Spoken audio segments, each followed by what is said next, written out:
First টাইমারদের জন্য মোটামুটি যে সময়টা আছে এইচএসের পরে যদি তারা ভালোভাবে সেই সময়গুলো প্রপারলি কাজে লাগাতে পারে তাহলে আশা করা যায় তারা বিশ্ববিদ্যালয়ে চান্স পাবে।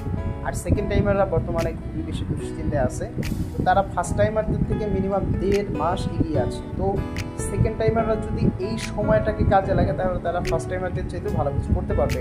কারণ আমরা দেখতে পাই যে যারা ফার্স্ট টাইম দেয় তাদের অনেকে যদি না হয়, তো সেকেন্ড টাইম যারা দেয় তারা জাহাঙ্গীরনগর এবং ঢাকা রাজশাহী ইউনিভার্সিটিতে যে টপ সাবজেক্টগুলো আছে সেগুলো তারা কী করে, সেগুলো তারা জায়গা দখল করে। তো সেকেন্ড টাইমারদের জন্য কিন্তু এটা বিশাল অপরচুনিটি যে তারা চান্স পেলে ভালো একটা সাবজেক্টে চান্স পায়। সো যারা সেকেন্ড টাইমার আছো তাদের জন্য আমার সাজেশন হচ্ছে যে তোমার 1.5 মাস বেশি সময় আছে ফার্স্ট টাইমারদের থেকে। এই 1.5 মাস সময় তোমাকে প্রপার ইউজ করতে হবে, এটা হচ্ছে মেন কথা। আর হচ্ছে মানসিকভাবে তোমাকে দৃঢ় থাকতে হবে, কোনো ধরনের ডিপ্রেশন হতাশা কোনো কিছুতে যাওয়া যাবে না। তোমার একটা টেনশন থাকবে যে আমার লাইফে পড়াশোনা ছাড়া কিচ্ছু নাই, জাস্ট বাবা মা আছে আর পড়াশোনা আছে, এই দুইটা জিনিস তোমাকে খেয়াল রাখতে হবে। আর বাকি সব মিছে, বাকি সব কিছু তোমার সিলেবাসের বাইরে।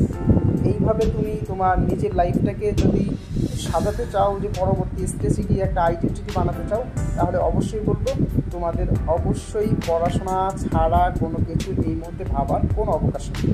তো সবাই ভালো করো ইনশাল্লাহ। তো আল্লাহ হাফিজ।